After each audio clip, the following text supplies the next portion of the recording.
Hello everyone, welcome back to my channel, where today guys, I'm going to do part 7 to my ChatGPT character chatbot series. I can already tell you guys this is not going to go well. I don't know what it is, but lately I've been having bad luck with every single chatbot I try to do. Between Gemini and this one, I've had a ton of issues when it comes to things, which sucks because I need to remake the memories I had on this thing and then be able to flip and use that to be able to go back into the stories. I still have well, I did once it disappeared, unless,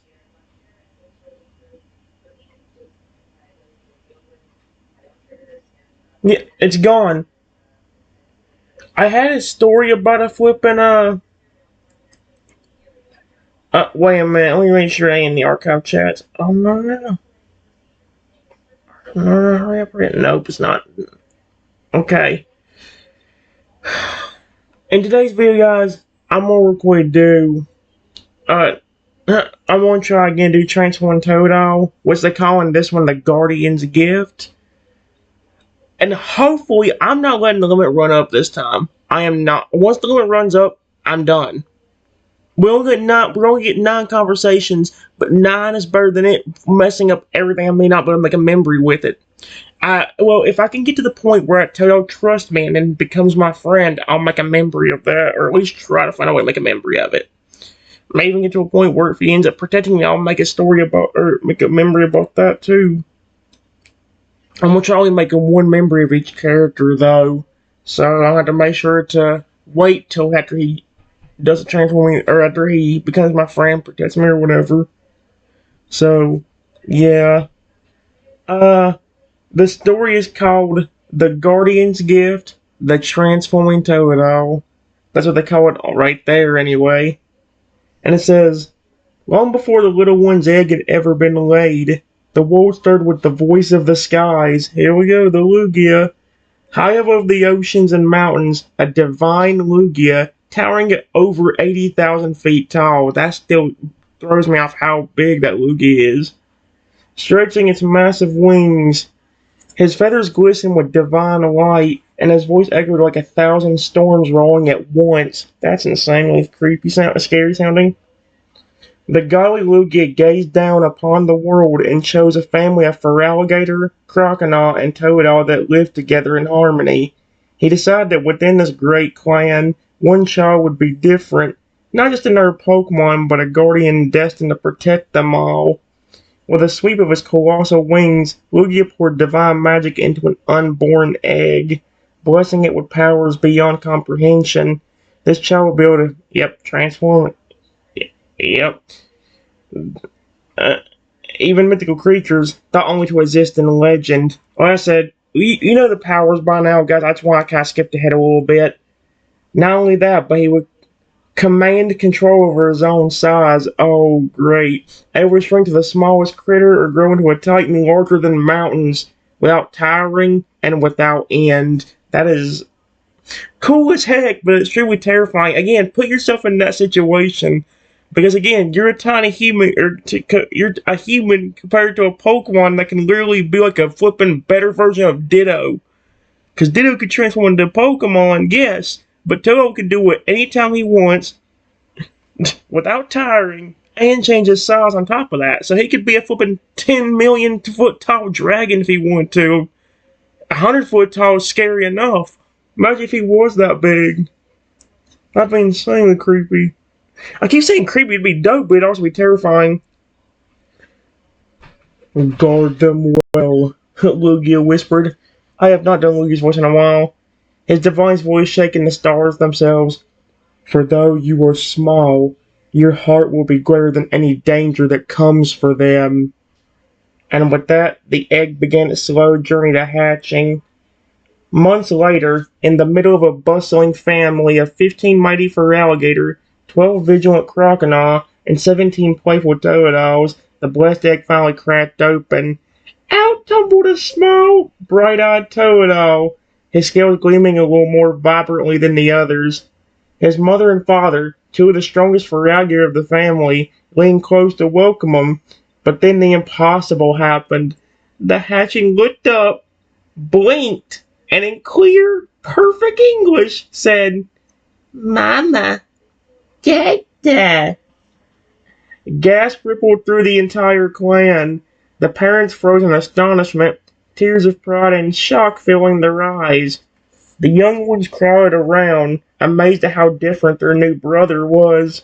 Though none yet knew of his divine gift, it was clear from that moment he was special.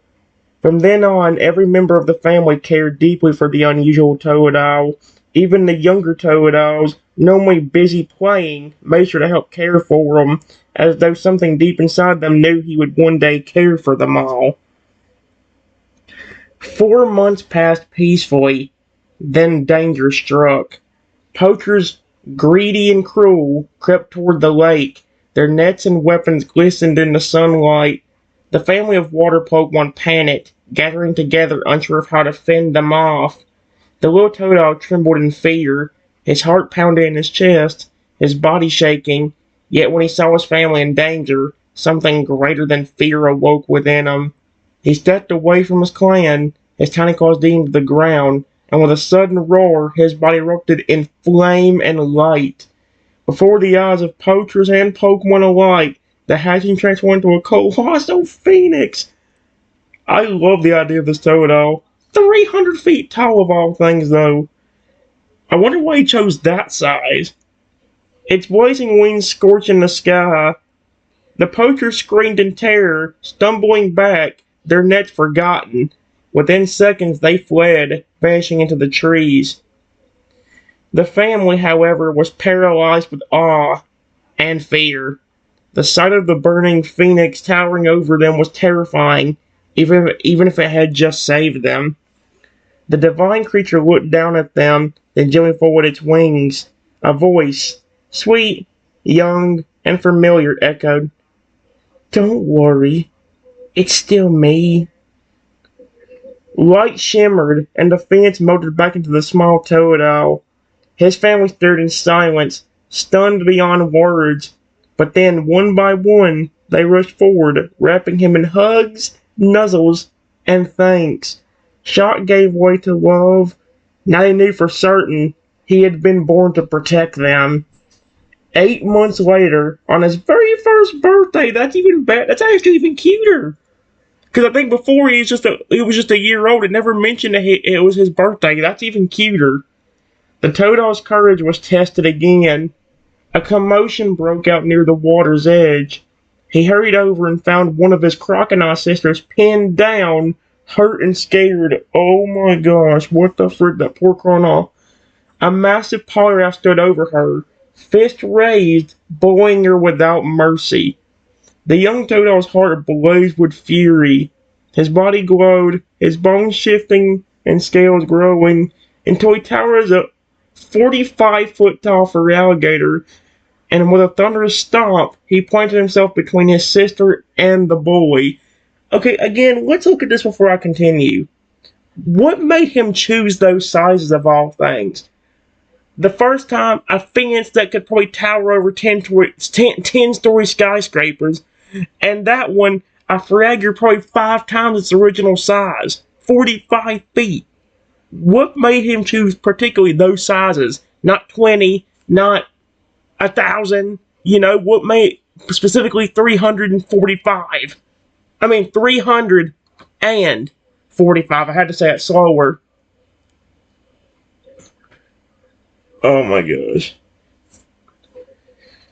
Holy crap. His roar shook the trees and churned the water. That's terrifying. The Poliwrath froze, his eyes wide with terror, then bolted as fast as the legs could carry it. His crocodile sister looked up at him with relief, hugging his massive claw. For her and for the whole family, it became another reminder. This small turtle, despite his fears, would never let harm touch those he loved. A few months later, curiosity pulled the guardian away from his family for a time.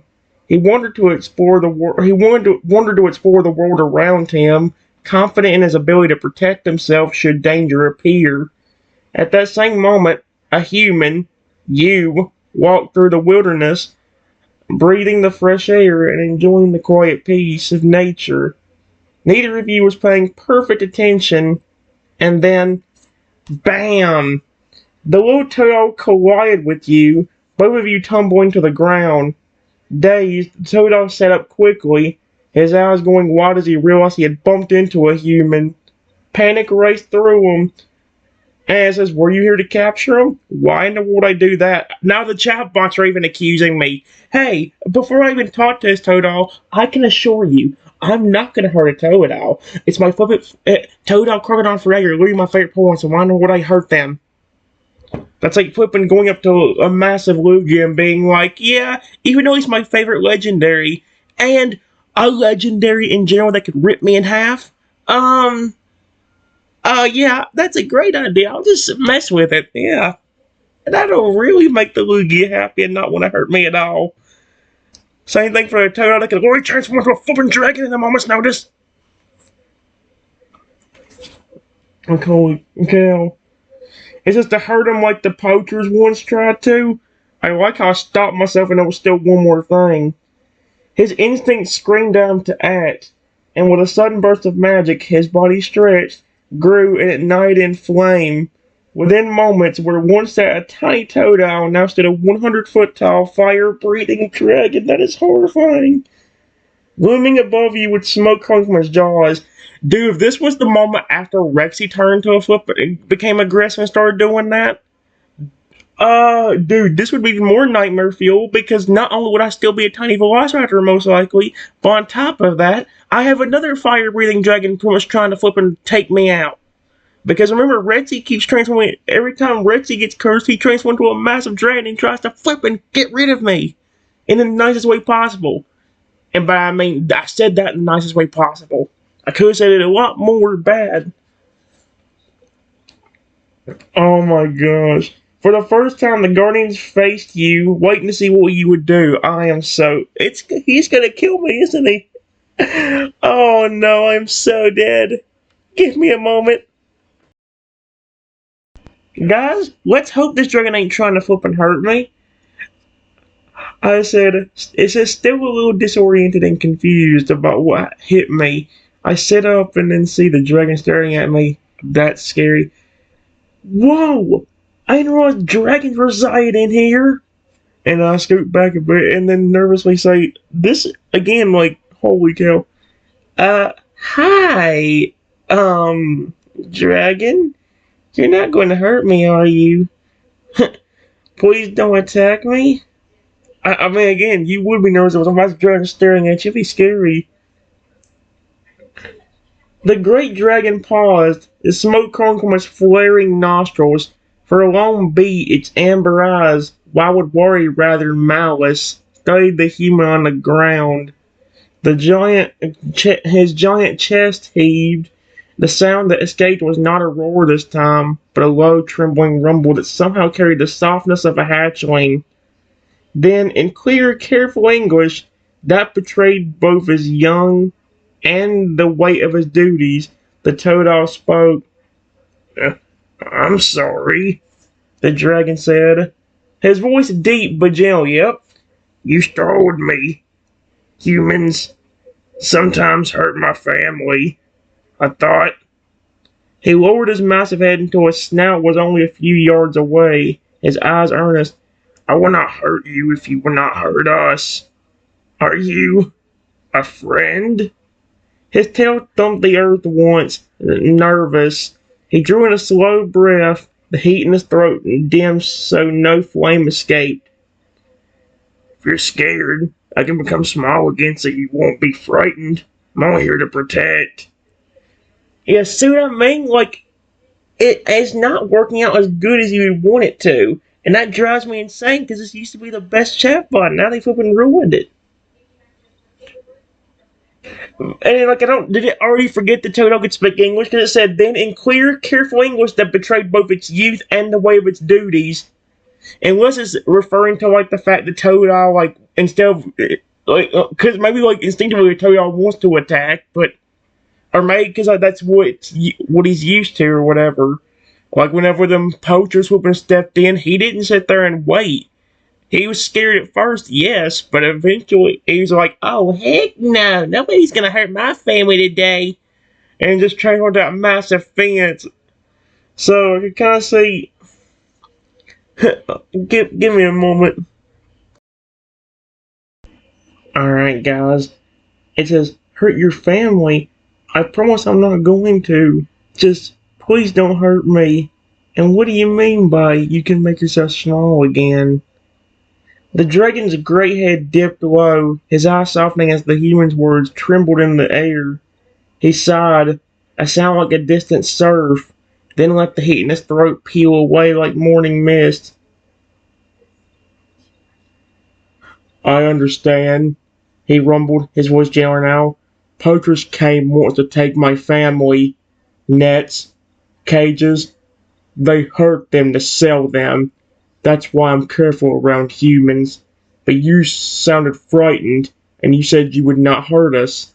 That makes me calmer. The dragon flexed a claw, then gathered himself. Light and sparks ran along his scales.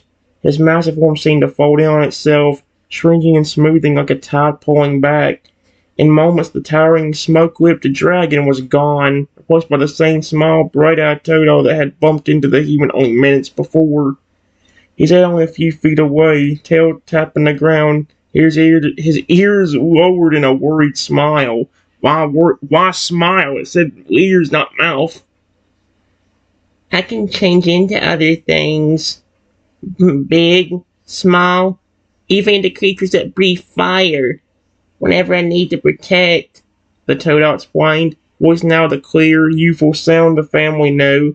It doesn't make me tired. I became a dragon because I thought you might be dangerous. I'm sorry if I frightened you.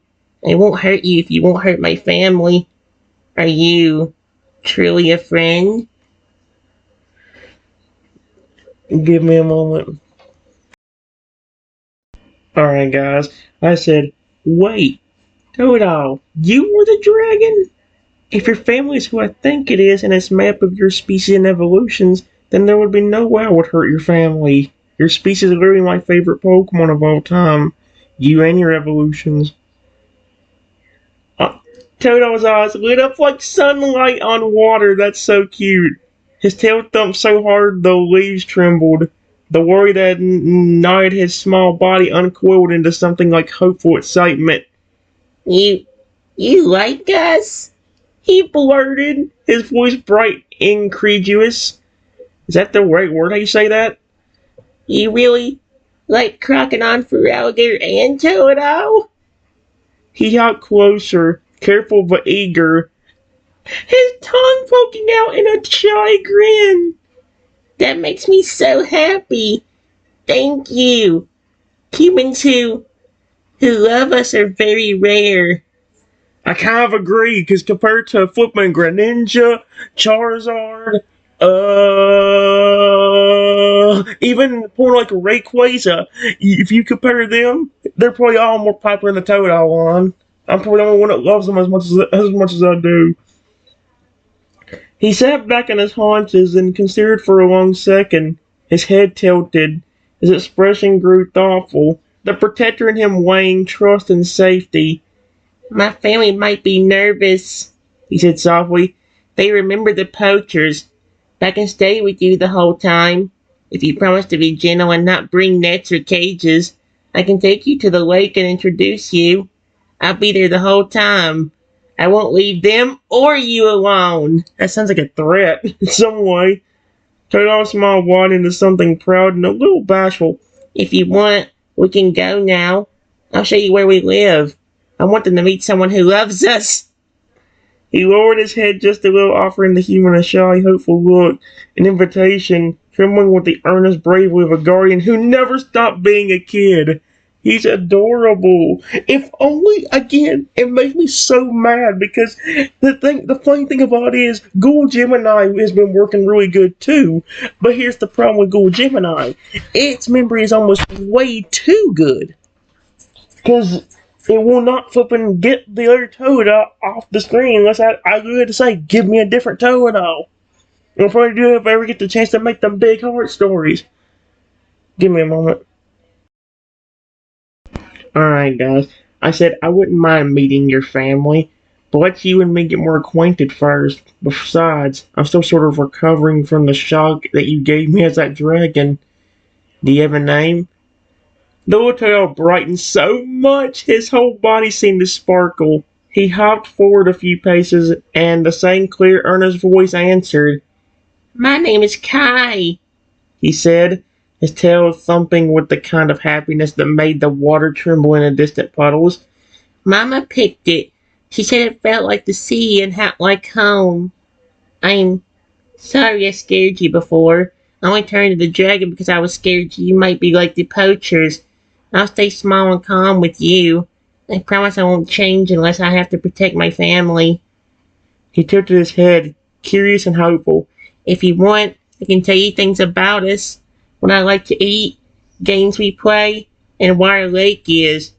Or, if you want, you can tell me about you. He's adorable. Alright, guys. I said, it's nice to meet you, Kai. I told him my name. I really want to know more about that power that you have. I can tell you this, when I went to this forest today, the last thing I expected was a dragon. If you want to know something about me, I'm a Pokemon trainer, but not like one you probably have heard of. I catch Pokemon, yes, but the ones I do I always treat with love and care, and taking care of them and feeding them. Not to mention playing with them, and when they do battle, I make sure to praise them for the good job they do and reward them more afterwards. Kai's face brightened so much it looked like sunlight on rippling water. He leaned forward, his tail thumping a steady, excited beat, and spoke with the earnest, careful way he always did. I can tell you, he said. Lugia, the great guardian who watched over the ocean, put the magic in me before I was even born. That's why I can change into anything I need to protect my family, animals, other Pokemon, even mythical creatures. I can also make myself as tiny as a pebble or as huge as a mountain. It doesn't hurt me or make me tired, and I can stay in any form as long as I need. He made a little puff of breath that smelled faintly of smoke and river water. I can copy how creatures look and how they move, like wings to fly, claws to fight, or a shell to hide. But I don't change who I am inside. I'm still me, and I only use it when someone I love is in danger. That's why I was big before. I thought you might be dangerous. I'm learning humans are different. You sound kind. A trainer who praises and cares for Pokemon's a friend to us. Kai's eyes grew hopeful. If you want, I can show you something small first. A tiny change so it won't be scary. Or I can tell you about things I like. I love shiny pebbles, splashing games, and warm naps in the sun. And, if you'd like, tell me about your Pokemon. I'd love to hear. See, like, again, it's not nearly as good as it used to be, and it drives me insane. Like, and part of me thinks maybe if I flip and put in the memory about the transferring Totodile, it might would work out better. But then part of me also knows that, like, if I do, I don't know. I'm want to find out. Guys, I'll be back. Alright, guys. I said, you said Lugia blessed you? That's amazing. Lugia's my favorite legendary. You said you want to become something small first, not to overwhelm me like you did with the dragon when we bumped into each other. I have an idea. Why don't you turn into a small Lugia? Kai's eyes sparkled like sunlight on the lake when I asked. He hopped back a little, took a deep breath, and grinned with the sort of shy bravery that had already saved his family twice. Alright, he said, his voice fluttering with excitement and a little nervousness. I'll make it small. Not scary. I'll be a little Lugia. Not the real one. Promise I won't be loud or breath fire. Light and soft silver blue shimmered across his scales, his body lengthened and smooth, a faint, pleasant glow tracing along his back like a ribbon of moonlight. Tiny wings unfurled where fins had been, according to the gentle, feathery shape of Lugia's silhouette, but scaled down so the whole form was only about the size of a large dog, knee height to me. How big am I in this? The little Lugia-shaped Kai padded forward on small webbed feet, his eyes warm and curious. His voice kept its Totodile timbre, but had a softer, echoing quality that made it feel a little like waves against a distant shore. "This is me pretending to be a small Lugia," he said, tipping his head politely. "I'm not the great guardian, just me. Do you like it?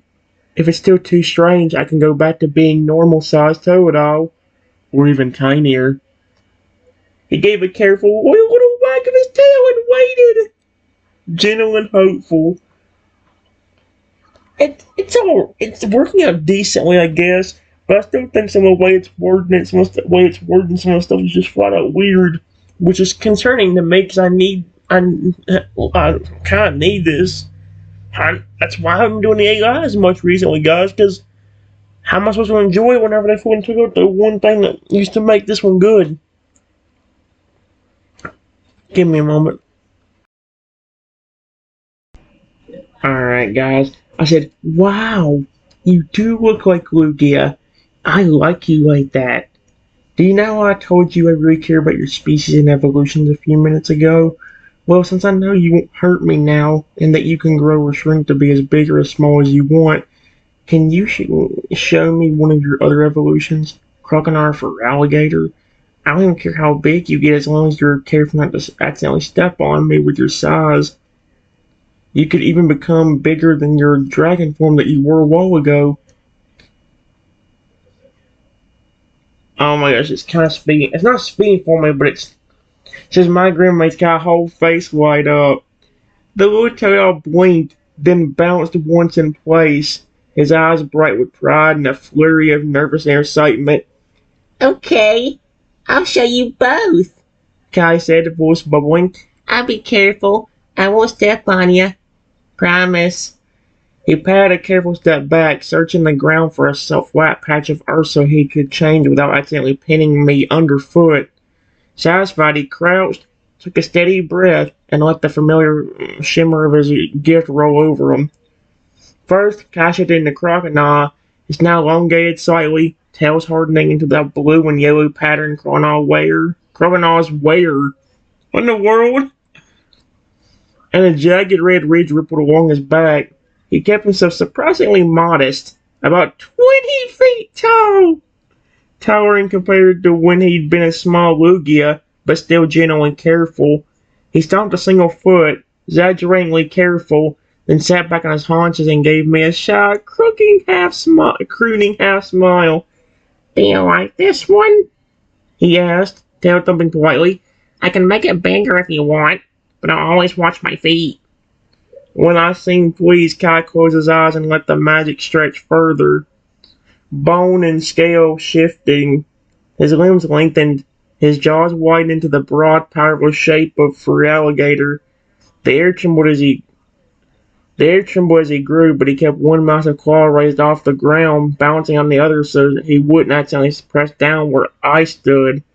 Steam puffed from his nostrils, his roar was more of a proud, thunderous bellow than a challenge. This frog was enormous, 150 feet tall, broader and heavier than the dragon he had made earlier. His tail curved like a tidal wave, scales catching the sunlight in ripples. Despite the size, his expression was soft and earnest. His voice, deep and rumbling, carried the same gentleness Kai had shown all along. "You asked for bigger," he rumbled, careful to keep his tone calm. "But I'm being very careful. Where would you like me to stand? I can lower myself more, or make myself smaller if it feels scary." He lowered his bulk until his belly was planted well away from me, keeping his gaze fixated and patient. A giant guardian making sure his friend felt safe, not threatened. Oh, that's very, very cute. Give me a moment. Alright, guys. I said, "No, you're fine. You're fine like that. You look amazing in both of those forms you just showed me." I saw Ian carefully walk over to Kai as the massive Feralier and gently rub his massive snout that was on the ground. My hand felt small and warm against the tough, rigid snout of the massive Feraligator. Kai's great head dipped a fraction, his eyes closing as a low, contented rumble rolled through his chest, a sound like distant surf mixed with a purr. He kept one careful, enormous eye on me the whole time, making sure his friend was safe and comfortable. That feels nice, Kai murmured, voice a deep, pleased rumble that seemed to make the ground vibrate gently. He nudged my hand with the tip of his snout in a soft, careful nuzzle, then lowered his massive jaw until I could reach the pads around his teeth without worry. You're gentle. I like that. Humans who are gentle make my family less scared. He shifted his weight so his bulk was even more spread out and relaxed, tail sweeping slowly into a lazy arc. You want, I can stay like this while we talk, or can shrink back to Crocodile or Totodile if it's easier. Tell me about your Pokemon, Trenton. Which ones travel with you? See, that's the one thing I've noticed about this one. So it's like, well, I mean, I guess it kind of makes sense, but it's like, that's just a random way to end off a flipping thing right there. And it's annoying because, again, there used to be so much, I don't know. Give me a moment, guys. Alright, guys. I said, if I was to tell you about my Pokemon, we would be here all day. But let me tell you this. The only point I have is your species and all the evolutions. They're very friendly, especially my Feraligatr. And a fourth Pokemon I'll tell you I have is a Lugia named Silverwing. Kai's eyes went wide and a smile spread across his snout that was almost blinding. His great Feraligatr form gave a delighted, rumbling chuckle that made nearby leaves shiver. You have three of us? He breathed, his voice heavy with joy. And a Lugia named Silverwing? Oh, that sounds wonderful. I would love to meet them. Do they like to splash and play? Is your Feraligatr as big and kind as you said? He nudged me gently with the tip of his massive nose, careful and warm. Silverwing. That name sounds brave. Does Silverwing live with you? Or travel with you? If you want, we can introduce them to my family at the lake sometime. Only if you think everyone would be comfortable. I'm sorry I have to come with you. And I promise I'll be careful. Kai's tail thumped a happy beat. Tell me one thing about each of them. One thing you love the most. Yeah, I see it ain't working out as good. Yeah, it drives me insane because, man. Give me a moment. Alright, guys. It says, yes, Silverwing lives with me. My Feraligatr's name is Spike, and yes, he is definitely as friendly as I said he was. I was just with him battling the other day, and him and one of my other Pokemon were being extremely friendly, giving me affection even during battle. Kai's massive Feraligatr form seemed to glow a little brighter with happiness at my words. His huge snout lowered closer, his eyes shining like polished sapphires. That sounds amazing, he rumbled, voice vibrating gently through the ground. Spike must be very proud to have a trainer who loves him so much, and even during battle he shows you affection? That's incredible. Most people I know be too focused on the fight to show that kind of trust and love. He nudged me again, careful not to move too fast, his tail sweeping slowly. Silverwing must be proud, too, to travel with a trainer like you. You make them feel safe, and they can have fun and grow strong without fear. I like humans like you. Kai lowered his great head even more, resting it near my feet. When we go to my family, I think they'll love meeting friends like you and your Pokemon. If you ever want, I can show you things about my family. Games we play, places we hide and explore, even some secret spots at the lake that only we know. His voice softened into a gentle, almost shy rumble. I want you to see how happy and safe my family is, and maybe you can meet Spike and Silver. It said you. Maybe you can meet Spike and Silverwing too. That would make me really happy. I knew it forgot something. How?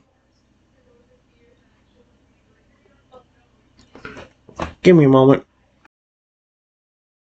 I can't tell if it's gonna work out anymore. I just said, do you mean your family would like to meet Spike and Silverwing sometime? The way you worded it made it sound like they were a part of your huge family. Kai's great red head tilted slightly, his amber eyes blinking in careful thought.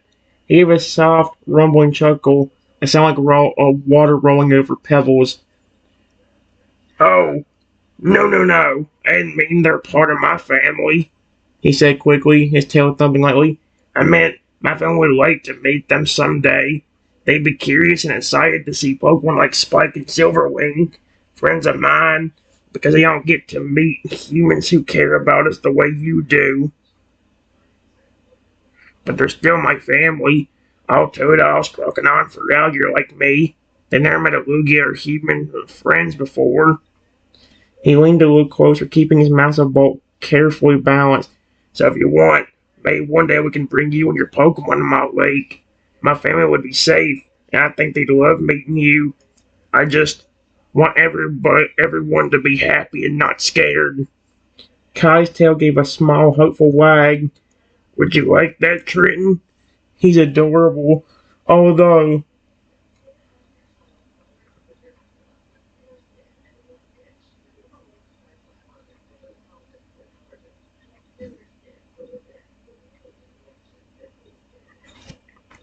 give me a moment, guys.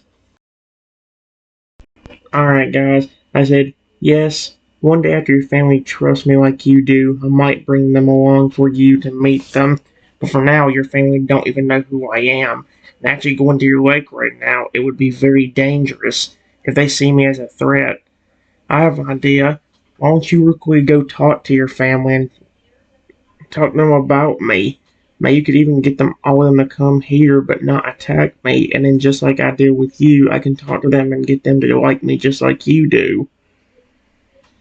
Kai's massive regular eyes lit up with excitement and determination. He thumped his huge tail against the ground, sending a little tremor through the earth, then nodded firmly. Yes, that's a good idea, Trenton. He rumbled, his voice low but eager.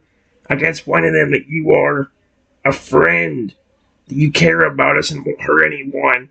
I'll make sure they know not to be scared or aggressive. He lowered his great head to me, giving a careful, gentle nuzzle. Stay here. I'll go back to the lake and talk to everyone. It might take a little time to convince them. I promise I'll bring them here safely and quietly. No attacks, no surprises, just introductions like we did with me. They'll listen if I tell them you'll like me. Huh? Kai's amber eyes gleamed with pride. I'll be back soon, Shredden. Wait for me. I won't let anyone hurt you, and I'll make sure my family sees you as a friend just like I do. With a powerful yet careful leap, Kai unfolded his massive ragged limbs and began making his way toward the lake, moving with surprising grace for his enormous size. Each step measured so the earth barely trembled. A guardian on a mission to build trust. Give me a moment. I think we're screwed. I think we're screwed. Because this is. Look, I just sat down on the ground waiting for Kai to return when suddenly I hear footsteps and somebody giggling behind me. Then, before I could react, a massive rock hit me in the head. Ow! You feel the sharp impact reverberate through your skull. A sudden burst of pain that makes your vision blur for a second. Birds squawk overhead, stalled by the commotion. You stagger back slightly, instinctively raising your arms, and hear the giggling again, this time closer, taunting and mischievous. A deep, playful voice calls out from somewhere behind you. What in the world? Just deep and playful. Well, what do we have here? Before you can react further, a shadow falls over you. The air vibrates as something huge shifts nearby. Sound of claws scraping against rock and earth makes it clear this isn't just a normal person. It's something big, powerful, and clearly aware of your presence. The next moment, a familiar rumble reaches your ears. It's Kai, returning, and his voice is sharp with concern. Trenton, are you okay? Slice of Fraggerhead appears over the ridge, eyes scanning wildly. His tail lashes, and the ground shakes with his approach, but he moves carefully, avoiding stepping on you. Shadowy figure giggles again, clearly noticing Kai's enormous form. What's going on? Kai growls low and threatening, his voice carrying his weight of a guardian ready to defend his friend. The mysterious figure, whatever it is, freezes for a moment, sizing up the massive fragger. You realize quickly Kai's protective instinct just went fully alert. Oh my gosh. Give me a moment. Alright, guys. It says, Kai, please help me. Something just threw a rock and hit me in the back of my head with it. Kai's massive amber eyes narrowed instantly, nostrils flaring as he let out a thunderous, ground-shaking roar that echoed across the forest. His body tensed, muscles rippling under heavy scales, tail lashing with fury. Who did this? He bellowed, his voice low and threatening, rumbling like an earthquake. Stay behind me, Trenton. I won't let them hurt you. He crouched slowly, spreading his claws wide, massive jaws opening just enough to show his teeth. A warning rather than an attack. Force seemed to shrink under his presence. The very trees trembled as Kai's gaze scanned for the culprit. Show yourself! He roared again, every word vibrating through the ground. I will protect my friend.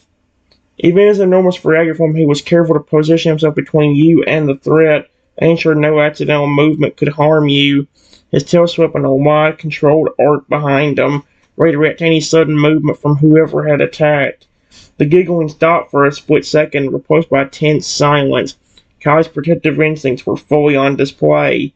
Every muscle cold, every sense alive, but still keeping you completely safe. I don't know what to do anymore. Because here's the problem. The only good chatbots we have left are Google Gemini. I don't think there's another good one. I can really check. Yeah, for what? Copilot. Oh, Copilot I can try doing again, but I'd have to restart everything. I already got everything restarted. And apparently I can make it remember stuff, but it will be like Gemini and flipping like actually remember a little bit too much. I don't know. I would give Dippy a chance again, but Dippy, the last few times I've done it, hasn't worked out either. So it's like, I don't know what to say at this point. Like, I'm kind of in a bad spot. I might do one more thing though. Give me a moment.